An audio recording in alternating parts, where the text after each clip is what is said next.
ઓમ સ્વામિનારાયણાય નમઃ. સ્વામિનારાયણ ભગવાનની જય. અક્ષર પુરુષોત્તમ મહારાજની જય. ગુણાતીતાન સ્વામી મહારાજની જય. ભગતજી મહારાજની જય. શાસ્ત્રીજી મહારાજની જય. યોગીજી મહારાજની જય.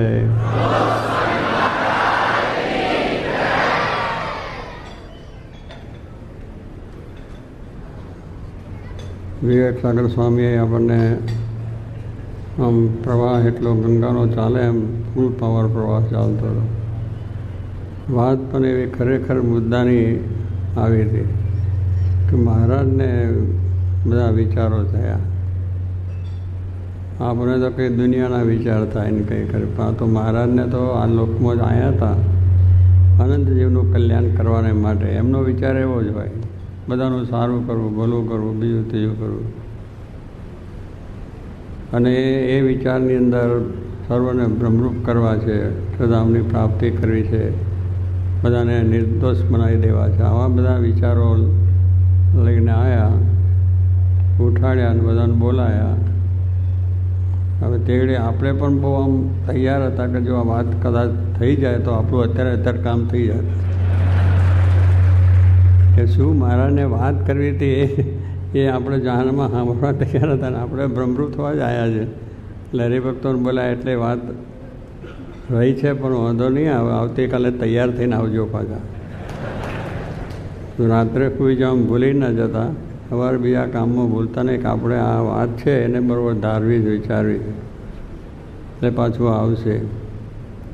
ભજન પણ પાછું એવું જ આવ્યું, બ્રહ્માનંદનું ભજન આવ્યું, અલમસ્ત એમાં. એમને પણ સાચા સુરા જે વેરી ગાઓ વખાને, કે પાછા ન પડે કોઈ દિવસ. સાચા સુરાઓ છે એ કોઈ પાછા ન પડે, પણ જે એવા હોય તે થાય.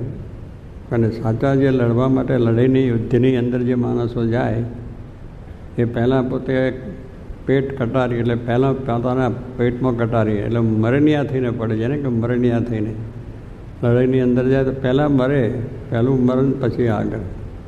એટલે કટારી મારી અને પેલો બરાબર પટ્ટો એમનો હોય એનો લુગડાનો, એને બાંધી અને પછી તલવારને બાલા લઈને ઉપડે. આમાં વરાય પણ એટલી તૈયારીથી જ આવે અને એ બધી લડાઈ બધી ચાલે. અને તે ઘડીએ પાછું કંઈ એવું નહીં, ભાલા અન્યારા એક બે ઉપર ના રહે, તલવારોના ઘા મારે, બીજું થાય. જેમ લોહીની છોડે ઉગડે એમ સુરવીર માણસોને પાછું સુરાતન ચડે. કારણ લોહી દેખીને સુરાતન બહુ ચડે. જે સુરવીર માણસ હોય તો મરી જાય તો ભલે, પણ આમને તો આપણે પાછા પાડવા છે કે આપણે લડાઈની અંદર જીત કરવી છે, એવું ભયા ભાવથી પોતે તૈયાર થઈને ગયેલા હોય. તો સુરા માણસો છે એને કોઈ દાડો મોરી વાત હોય નહીં, જીત કરીને જ આવવું છે એ નિશ્ચયથી જાય છે. તો એ સુરા જીત કરીને પણ આવે છે અને થાય છે. કેટલાક માણસો એમ હોય કે આપણે જે લડાઈમાં જવું નથી, પછી જીત થાય ખરી, પહેલેથી જ પગલું મળે મોરું. પછી વળી બધા કહેશે કે નહીં આપણે તો લડાઈમાં જવું જ પડે, ગામ આખાનો બધા છે, એટલે બધા થોડું સુરવી ચડાવે. પણ પહેલાં થાય કે જઈશું ત્યાં હારા કે મરી જાય શું થઈ જાય, એટલે એમણે વિચાર કરતા પણ પહેલાં બધા થોડુંક જોર કરે એટલે જાય ખરા.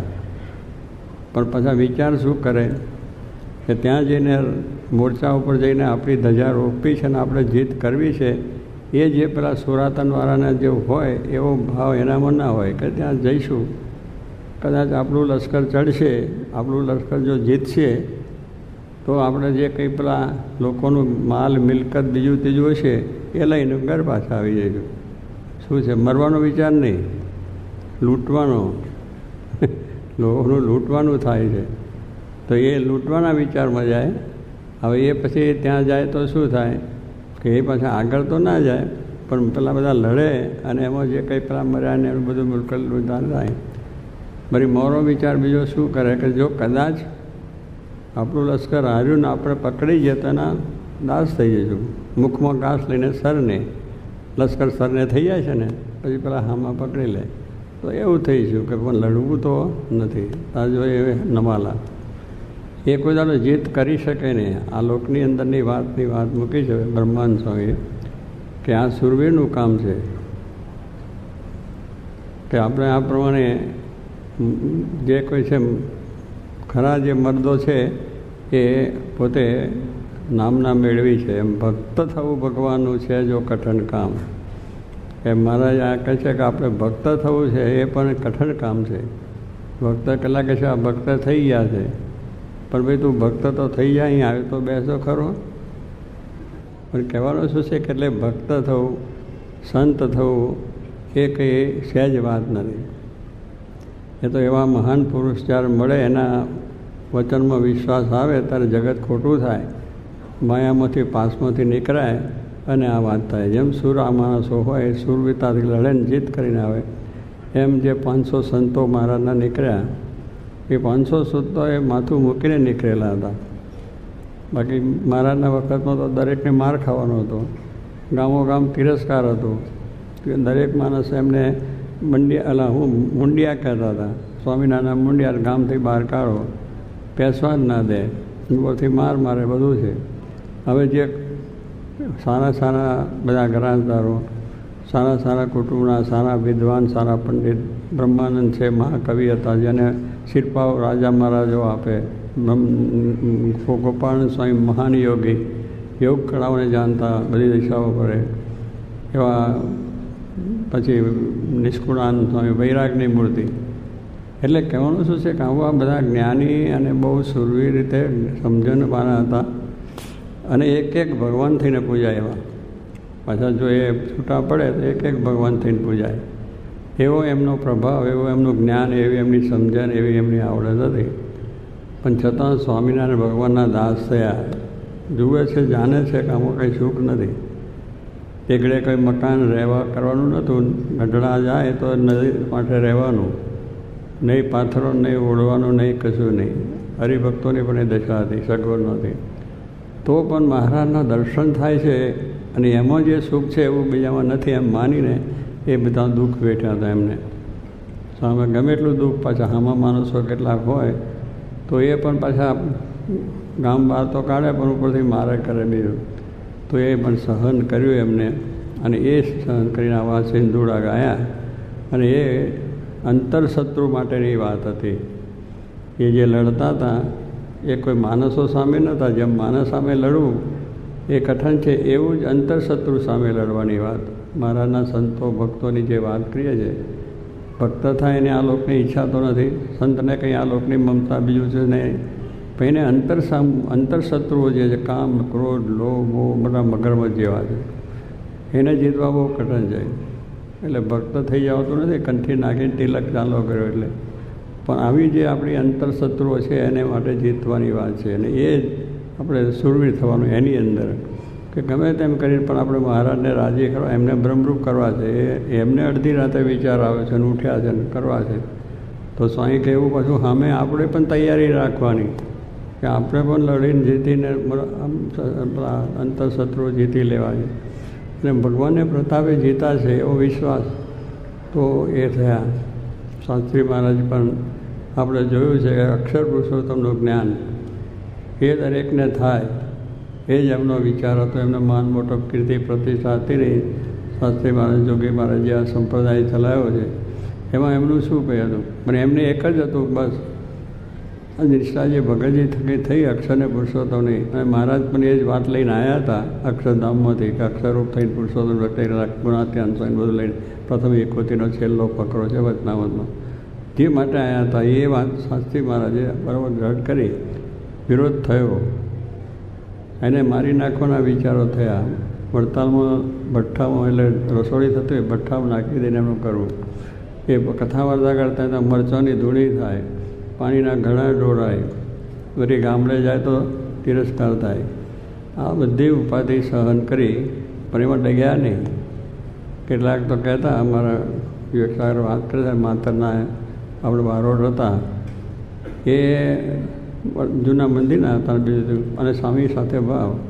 પછી સ્વામી તો પોટલા લઈને ફરતા હોય, આ ગામને પેલું ગામ ત્યાંથી લોકો કાઢે તો આ ગામ જાય ને આ ગામ થાય.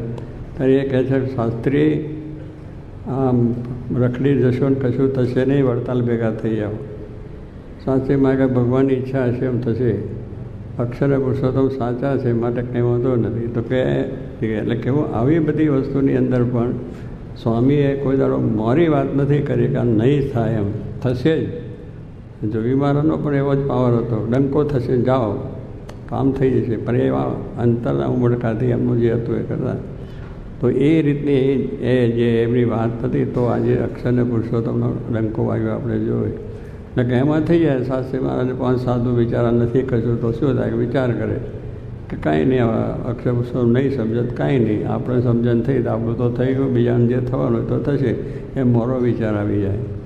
કારણ કે બધી વખતે ક્ષણે ક્ષણે હરથી ઉઠે હા સુધીમાં કેટલા જાતના મુશ્કેલીની વાતો બીજું ત્રીજું થાય, ત્યારે એ બધીની અંદર કોઈ દાડો મોરપ આવી નથી. એટલે જે કહેવાનું શું છે કે જે સુરવીર માણસો આ જગતની અંદર કહીએ છીએ લડવાવાળા, એને ગમે એટલા અંતરાય આવે, અમે ગમે એવી બધી મુશ્કેલીઓ આવે, એ બધાને સપાટ કરી અને જીતીને જ પાછા આવે છે. એમાં શાસ્ત્રી મહારાજે પણ એ જીત કરી છે કે પોતાના ગમે તે કારણ લે છે પણ એની સામે અક્ષર અને પુરુષોત્તમની વાત એ સત્ય સનાતન છે અને કરી અને આ વાત થઈ.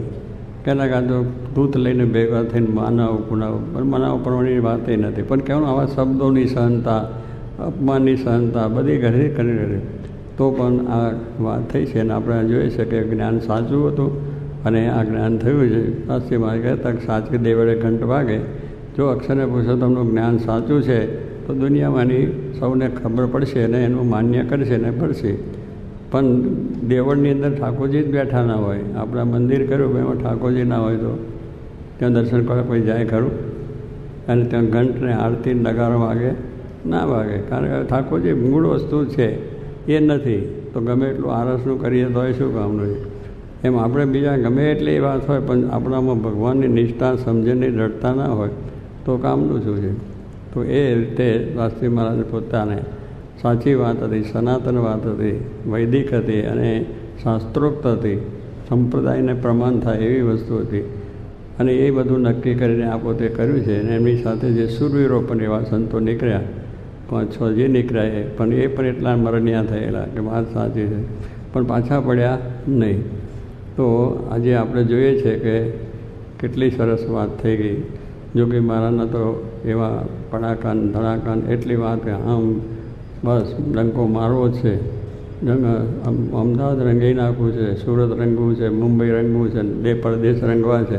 હવે આવી જ વાતો કરે. આપણે તો વિચાર કરીએ કે હવે ક્યારે રંગાય શું થાય, પણ આપણે જોયું આપણા અહીંયાથીમાં જ આપણે જે બોલ્યા છે થાય છે. આજે સત્સંગ દેશ પરદેશ પણ થઈ ગયો અને દુનિયા માત્ર ને સ્વામિનારાયણને શું છે ને અક્ષર શું છે, અક્ષરધામ શું છે, શાસ્ત્રી મહારાજ કોણ છે બધી ખબર પડી. કારણ કે આપણને દ્રષ્ટિ નહોતી, એમને દ્રષ્ટિ હતી. ટેકનિક આવ્યું, ફિલ્મો આવી, રેડિયા આવ્યા, ચેનલો આવી અને દેશ પરદેશની અંદર સુધી બધું દેખાય છે. બેઠા બેઠા દેખાય કે ના દેખાય? આપણે કંઈ કેમ થાય પછી શબ્દો પડ્યા એ લોકોને, એટલું તો એમને સંસ્કાર પડશે ને બધાને, જોશે એના સરકાર શબ્દો પડે એના સંસ્કાર. એ જોગીમાં કહેતા થશે તો આ રીતે જાને અજાને પણ એક શબ્દો પડી ગયા છે તો એ રીતે એના બીજે જન્મે પણ એ સંસ્કાર થવાના. એટલે મોટા પુરુષની દ્રઢતા જોઈએ ત્યારે આપણને ખબર પડે કે એ સત્ય સના. પણ આપણે લાગે આમ તો કંઈ થતું છે, જેમ પેલા નમાલા માણસો વિચાર કરે ત્યાં જઈશું તો આમ થશે તેમ થશે, લૂંટી લઈશું પાછા આવીશું. એવી વાતોની અંદર કોઈનું કામ થાય નહીં. કોઈ એમના એવા શબ્દો હતા તો આજે આ કામ થયું છે અને થઈ રહ્યું છે. તો આપણે સુરવીર થવાની વાત છે. ભક્ત થયા છે એટલે ભગવાનના, એને સુરવીર થવાનું, માયા સામે લડવાનું છે, જગત સામે લડવાનું છે, અંતરના દોષો સામે લડવાનું છે. અને એ જે આ કથા વાર્તાના જે શબ્દો છે આપણે જે મહારાજના, ગુણાતીત સ્વામીના, શાસ્ત્રી મહારાજ, જોગીમાના જે શાસ્ત્રોના બળવાન શબ્દો છે, મોટા સ્વામી કહે છે આપણે મોટા આપણે જે આપણામાં બળ મળે એવા માણસોની વાત સાંભળી.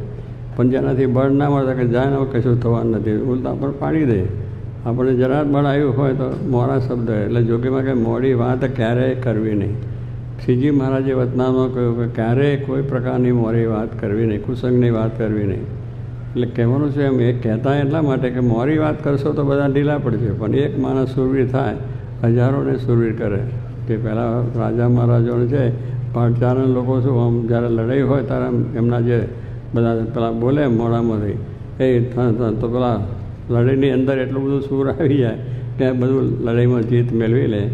એમાં આપણે સંતો ભક્તો એને બધા એવા બધા શું કહે સંઘેડા શું કહે છે સિંધુડા એટલે સિંધુડા જેને ગાય તો સુરવીર એમ આપણે સિંધુડા બધા ગાયા છે. તો એ સિંધુડાને લઈને આપણને બધાને જ્ઞાન થયું સમજણ થયું છે અને આ કાર્ય થાય છે.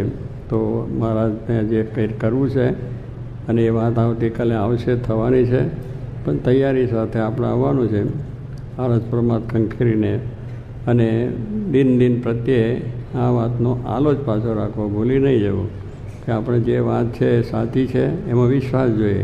એટલે કે વાતો બધી સાંભળીએ પણ લાગે આમ થતું હશે આમ થતું હશે, થવાનું જ છે.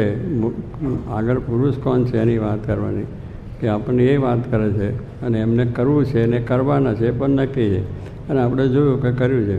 તો આ પ્રમાણે આપણા જીવનની અંદર જે બ્રહ્માંડ સ્વામી જે કહ્યું છે કે આપણે બરાબર રીતે ભગવાનને રાજી કરવા માટે મહારાજ રાજી થાય એટલા માટે મરવું છે એ પણ નક્કી છે, તે પણ પડવાનો છે. પછી આપણે આમ થોડા ખારું આપણું મન પાછું પડે તો પાછું જે બ્રહ્મરૂપ થઈને ભગવાનના ધામમાં જવું છે ના જઈ શકાય પણ ભલે દેહ પડી જશે અને દેહ પડવાનો છે, આપણે ગમે એટલું કરશું તો પડવાનો છે.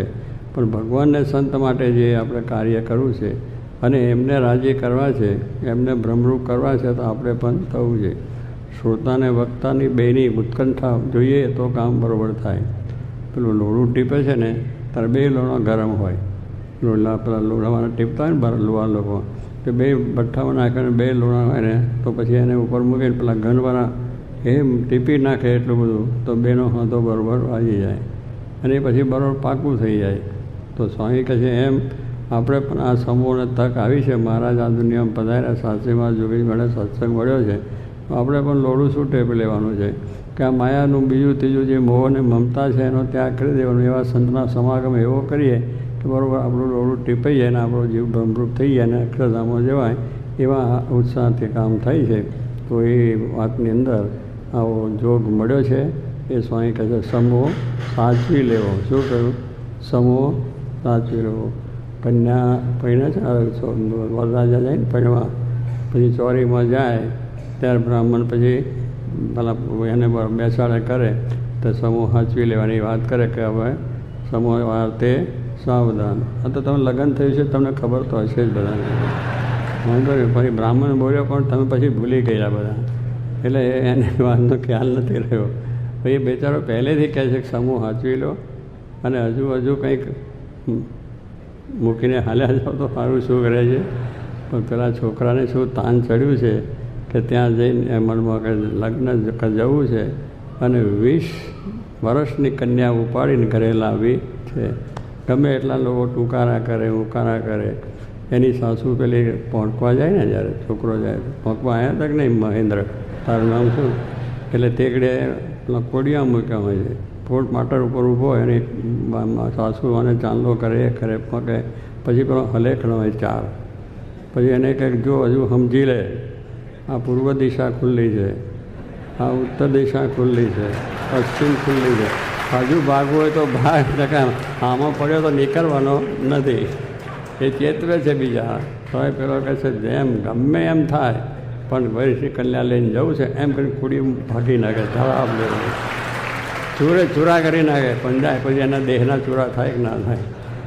આપણે એટલે કરવી પડે. પછી બ્રાહ્મણ પાછો કહે સમય વર્તે કન્યા પધરાવે એટલે સમય વર્તે સાવધાન. એટલે પેલા છોકરાને સમજાવે છે કે જો તારે સાવધાન રહેજે, કંઈ પણ બોલતો નહીં ઊંચો નીચો. પેલા બૈરા ગાય ને એનો નકટો છે ને આવો છે ને તેવો છે ને ફલું બહુ ગાય એ લોકો પણ છોકરાની એની અસર ના થાય. આપણે જો ટોકારા કર્યો ને તલવાર ઊભો થઈ જાય પણ તે ઘડી શું છે પેલી કન્યા લેવી છે એટલું એનું તાન છે એટલે બોલે નહીં.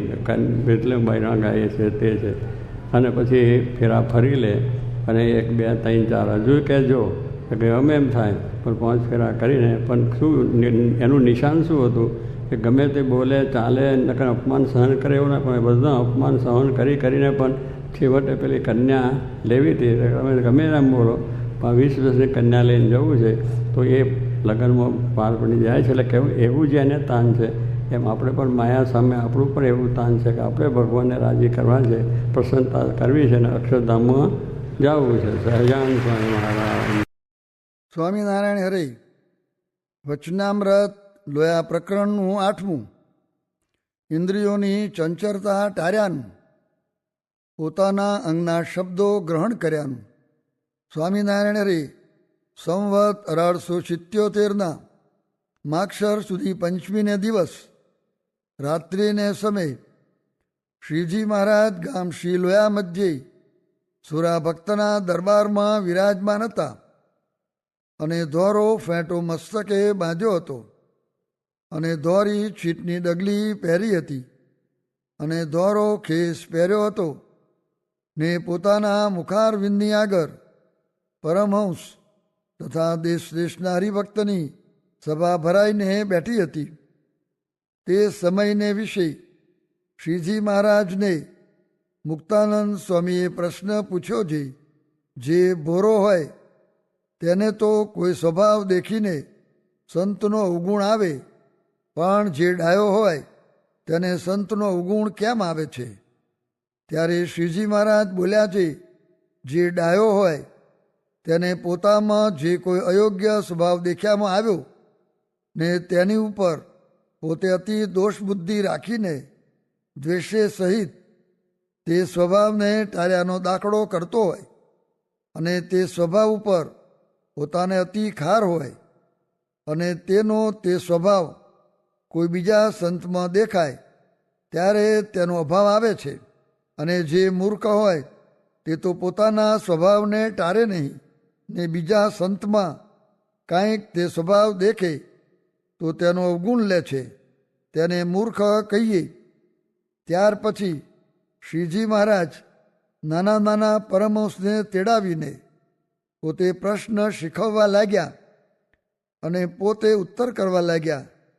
તેમાં પ્રથમ તો પોતે એમ પ્રશ્ન પૂછ્યો છે, કામ, ક્રોધ અને લોભાદિક શત્રુનો જે વેગ, તેનું જે તીવ્રપણું ને મંદપણું તે બાર, યૌવન અને વૃદ્ધ તેણે કરીને છે. કેવી રીતે? તો બારપણામાં મંદ વેગ હોય અને યૌવન અવસ્થામાં તીવ્ર વેગ હોય ને વળી પાછું વૃદ્ધપણામાં મંદપણું થાય. એમ કામાદિકનું તીવ્ર મંદપણું છે તે તો જણાય છે, પણ વિચારે કરીને તેનું મંદપણું છે કે નહીં? ત્યારે તેનો ઉત્તર પોતે જ કર્યો છે. વિચારે કરીને પણ કામાદિકનું મંદપણું છે તે વિચાર કેમ કરે?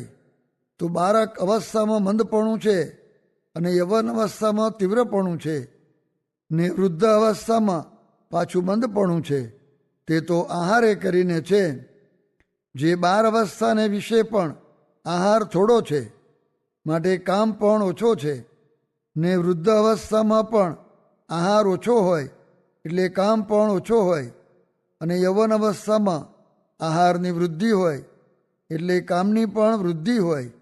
તે માટે જો યૌવન અવસ્થામાં આહાર ઓછો કરે અને દેહે કરીને શીત, ઉષ્ણ, વરસાદ, ભૂખ તેનું જાણી જાણીને સહન કરે એવો જે વિચાર રાખે અને મોટા સાધુનો સમાગમ રાખે તો તેને યવન અવસ્થામાં પણ કામ મન પડી જાય. અને વળી શ્રીજી મહારાજે પ્રશ્ન પૂછ્યો છે, જીવને નાના પ્રકારના વ્યસન પડે છે. કોઈકને ભાંગનું, અફીણનું, દારૂનું, ગાંજાનું ઇત્યાદિક અનેક પ્રકારના પડે છે. તે વ્યસન ક્રિયમાણ છે કે પ્રારબ્ધે કરીને છે? ત્યારે તેનો ઉત્તર પણ પોતે જ કર્યો છે. એ વ્યસન તો કર્યા થાય છે પણ પ્રારબ્ધે કરીને નથી.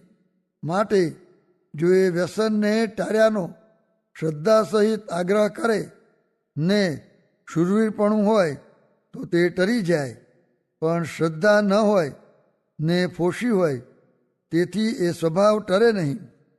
પછી વળી શ્રીજી મહારાજે પ્રશ્ન પૂછ્યો છે, કેટલાક બાળકને તો વૃદ્ધના સરખી પ્રકૃતિ હોય છે અને કેટલાકને તો અતિ ચંચળ પ્રકૃતિ હોય છે તે સંગે કરીને થાય છે કે એના જીવમાં જ એવી પ્રકૃતિ રહી છે?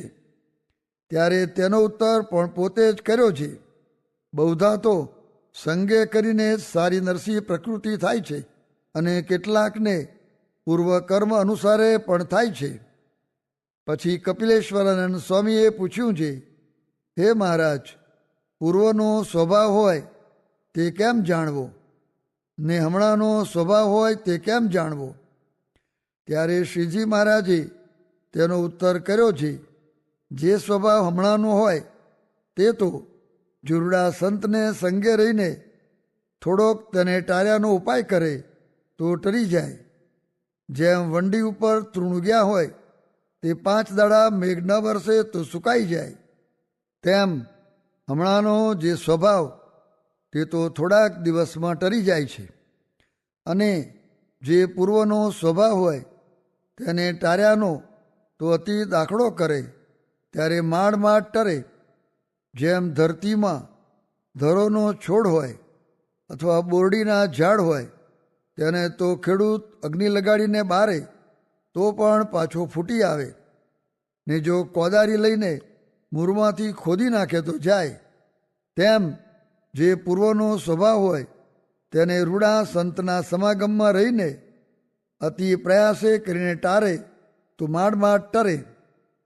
અને ત્યાર પછી વળી શ્રીજી મહારાજે પ્રશ્ન પૂછ્યો છે, જેની ઇન્દ્રિયો ચંચળ હોય તે ચંચળતાને ટાળ્યાના પૃથક પૃથક કયા ઉપાય છે? ત્યારે તેનો ઉત્તર પણ પોતે જ કર્યો છે. ચક્ષુ ઇન્દ્રિયની ચંચળતા ટાળ્યાનો એ ઉપાય છે, જે નાસિકાગ્ર દ્રષ્ટિ રાખે ને આડું અવરું જુએ નહીં.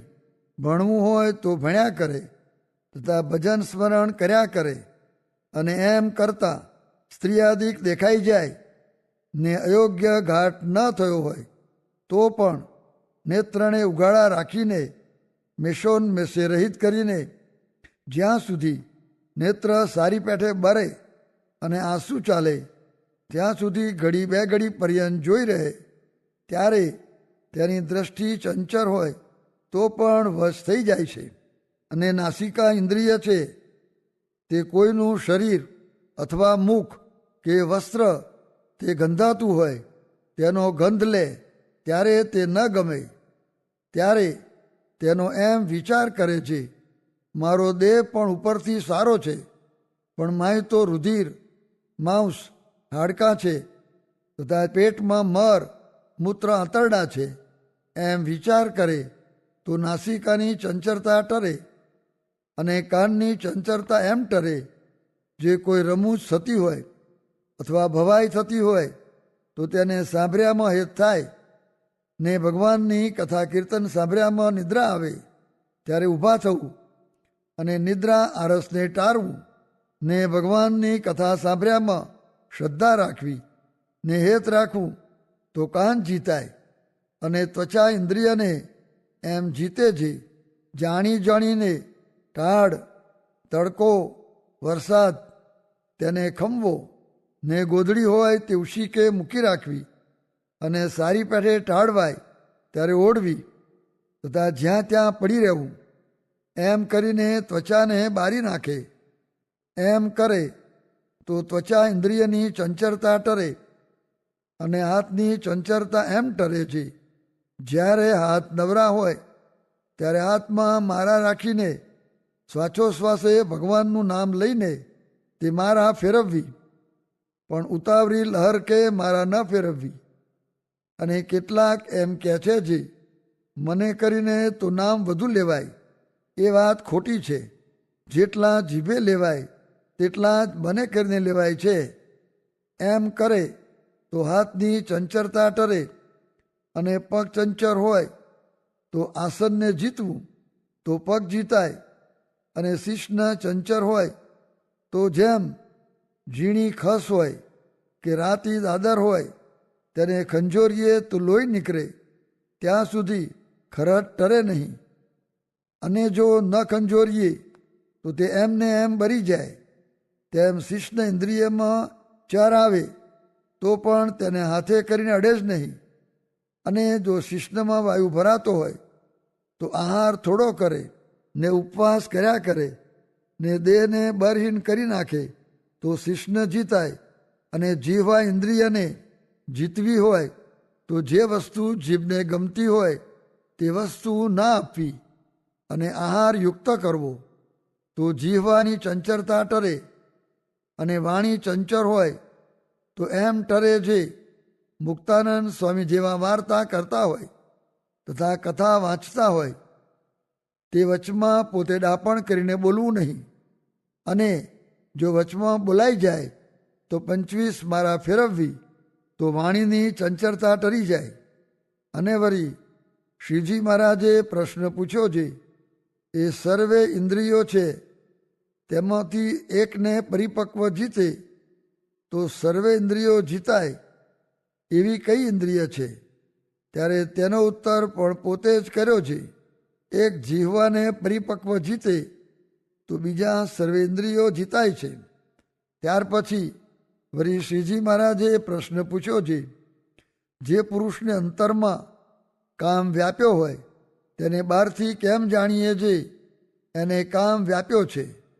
અને એનું જે અંગ તે તો વસ્ત્રમાં ઢાંક્યું હોય છે. ત્યારે એનો ઉત્તર પણ પોતે જ કર્યો છે. જેને કામ વ્યાપે તેના નેત્રાદિક જે સર્વે ઇન્દ્રિયો તે ચંચળ થાય ત્યારે જાણવું જે એ કામે વ્યાકુળ થયો છે.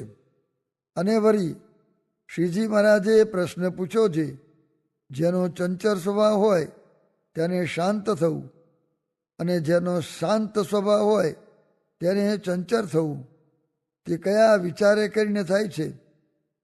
ત્યારે તેનો ઉત્તર પણ પોતે જ કર્યો છે. જે ચંચળ હોય તે એમ વિચારે છે હું આત્મા છું, બ્રહ્મ છું, અલિંગ છું અને આકાશની પેઠે સ્થિર છું. એવે વિચારે કરીને ઉપશમ અવસ્થાને પામે તો ચંચળ હોય તે શાંત થાય. અને જે શાંતને ચંચળ થવું હોય તેને તો ભગવાન ને ભગવાનના ભક્તનું મહાત્મ્ય જાણવું ને મહાત્મ્ય જાણે ત્યારે ભગવાનની 9 પ્રકારે ભક્તિ કરે તથા ભગવાનના ભક્તની સેવા ચાકરી કરે. તેણે કરીને એનો ચંચળ સ્વભાવ થાય છે. અને વળી શ્રીજી મહારાજે પ્રશ્ન પૂછ્યો છે શ્રીમદ ભાગવતાદિક જે 8 સત્શાસ્ત્ર તેમાંથી કોઈ ત્યાગ કરવા યોગ્ય છે કે સર્વે ગ્રહણ કરવા યોગ્ય છે? ત્યારે તેનો ઉત્તર પણ પોતે જ કર્યો છે. એ સર્વે ગ્રંથમાં પણ અનેક પ્રકારના પ્રકરણ છે. તે સર્વે પ્રકરણે કરીને ભગવાનને પામ્યા જે ભક્ત તેમના અંગ કયા છે માટે એ સર્વે ગ્રહણ કર્યા યોગ્ય છે. પણ સર્વે પ્રકરણમાંથી જે પ્રકરણ પોતાના અંગમાં મળતું આવતું હોય તેને ગ્રહણ કરવું ને બીજાનો ત્યાગ કરવો અને એમ જાણવું જે એ છે તો સાચું પણ એ બીજા ભક્તને અર્થે છે પણ મારે અર્થે નથી. અને વળી શ્રીજી મહારાજે પ્રશ્ન પૂછ્યો છે આ તમે સર્વે નાના છોકરા બેઠા છો તેમાંથી કોઈકને તો આ સર્વે સંત પ્રમાણ કરે છે અને કોઈકને તો નથી કરતા. અને સર્વેની અવસ્થા સરખી છે ને સંગ પણ એક સરખો છે. અને ભોજન, વસ્ત્ર, ઉપાસના, શાસ્ત્ર, ઉપદેશ, મંત્ર તે સર્વેને એક સરખા છે. તો પણ જે ન્યૂનાધિકપણું રહી ગયું તેનું શું કારણ છે? અને જે સંત છે તે તો સમદ્રષ્ટિવાળા છે ને નિરપક્ષ છે ને ધર્મવાળા છે. તે તો જે જેવો હોય તેને તેમ કહે માટે એનો ઉત્તર કહો. પછી પોતે જ એનો ઉત્તર કર્યો છે જેના સંત વખાણ કરે છે તેને જ શ્રદ્ધા છે માટે ધર્મ પાર્યાને વિશે તેનો વધારો છે ને તેને સંતની સેવા કરવાને વિશે તથા ભગવાનની વાત સાંભળવાને વિશે પણ શ્રદ્ધા છે ને સંતનો વિશ્વાસ છે માટે એ વધી ગયો. અને જે આવા સમાગમમાં રહ્યો થકો વધ્યો નહીં તે શ્રદ્ધા રહિત છે એમ જાણવું. ઇતિ વચનામૃતમ એવી રીતે લોયા પ્રકરણનું 8મું વચનામૃત જે તે થયું.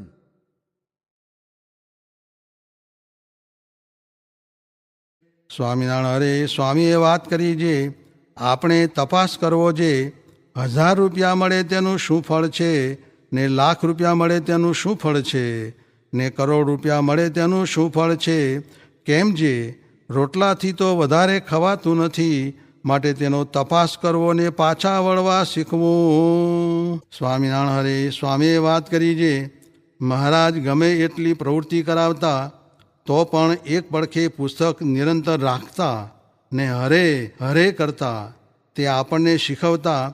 અને મહારાજે કહ્યું હતું જે કેટલાક મોટા મોટાને તો પ્રવૃત્તિમાં ન ભળવું. કેમ જે પૂર્વે ઋષિ પ્રવૃત્તિમાં ભળ્યા તે આહ્નિક ભૂલી ગયા હતા, પછી વળી કોઈક વૃદ્ધ પાસેથી શીખ્યા ને તે પછી શાસ્ત્ર કર્યા. સ્વામિનારાયણ હરે સ્વામીએ વાત કરી જે વ્યવહાર માર્ગ તો કાંઈ કઠણ જ નથી, એ તો સૌને આવડે, પણ જ્ઞાન માર્ગ સમજવો ને એ માર્ગે ચાલવું એ જ કઠણ છે, ને કરવાનું પણ એ જ છે. સ્વામિનારાયણ હરે સ્વામીએ વાત કરી જે ઉત્તમ તો શાસ્ત્રમાંથી સમજી લે, ને મધ્યમ તો સાધુ થકી વાતે કરીને સમજે, ને કનિષ્ઠ તો કાળે કરીને સમજે, અને મુક્ત મુમુક્ષુ ને વિષયી એ ત્રણને ક્રિયા વિશે ભેદ છે. ને કોઈ ક્રિયા કરવામાં પોતાને મૂંઝવણ થાય તો કહેવું છે મને કાંઈ બીજું બતાવો, પણ મૂંઝાવું નહીં. સ્વામિનારાયણ હરે સ્વામીએ વાત કરી જે મહારાજ બેઠા બેઠા વાત કરતા હોય ને કેટલાક સૂઈ રહેતા, તેના પશ્ચાતાપ સારું તો જે જાગતા હોય તેને મહારાજ કેટલીક વાર મળતા, એમ શ્રદ્ધાવાળાને સુખ આપતા. સ્વામિનારાયણ હરે સ્વામીએ વાત કરી જે એક હરિજન સંસાર મૂકીને આવ્યા, તેને બોલાવીને વાત કરી જે એક કઠિયારો હતો તે લાકડાના ભારા લાવીને વેચતો. પછી એક દિવસ હેમગોપાળની ઝાડીમાંથી બાવના ચંદનનું લાકડું આવી ગયું, તેને ખબર વિના ચૂલામાં સળગાવ્યું ને તેની સુગંધ કોઈક શાહુકારને આવી. પછી તે શાહુકારે પૂછ્યું જે આ ગામમાં બાવના ચંદન બાળે એવો ધનાઢ્ય કોણ છે. પછી સર્વેએ કહ્યું જે આ ગામમાં તો કઠિયારા રહે છે. પછી શાહુકારે ત્યાં જઈને બાળતા થોડુંક રહ્યું હતું તે લાવીને વિષ્ણુ ભગવાનને ચડાવ્યું. એણે જ્યારે દેહ મૂક્યો ત્યારે વિષ્ણુના લોકમાં ગયો, એ તો દ્રષ્ટાંત છે. અને એનું સિદ્ધાંત તો એ છે જે હેમગોપાલને ઠેકાણે તો આ ભરતખંડ છે, ને બામના ચંદનને ઠેકાણે તો મનુષ્ય દેહ છે. તે ખબર વિનાનું સ્ત્રી, દ્રવ્ય, દીકરા, દીકરી, લોક, ભોગ ને દેહ તેને વિશે બાળી દે છે, તેમાં આપણે બાળવું નહીં. આપણે તો અર્થમ સાધયામી વા દેહમ પાતયામી એમ જ કરવું. એમ કહીને બોલ્યા જે કોટી જન્મ લગી રગડ હમારી વરુ શંભુ કે રહુ કુંવારી. એટલી વાત કરીને ઉઠ્યા. સ્વામિનારાયણ હરે સ્વામીએ વાત કરી જે બોટાદ મધ્યે હરિશંકરભાઈને વાત કરી જે કરકા ઉપર 2 જનાવર બેઠા હતા, તે મધ્યથી એક થોડુંક દોષ ધ્યાન થવાથી ઉડી ગયું ને એક બેસી રહ્યું.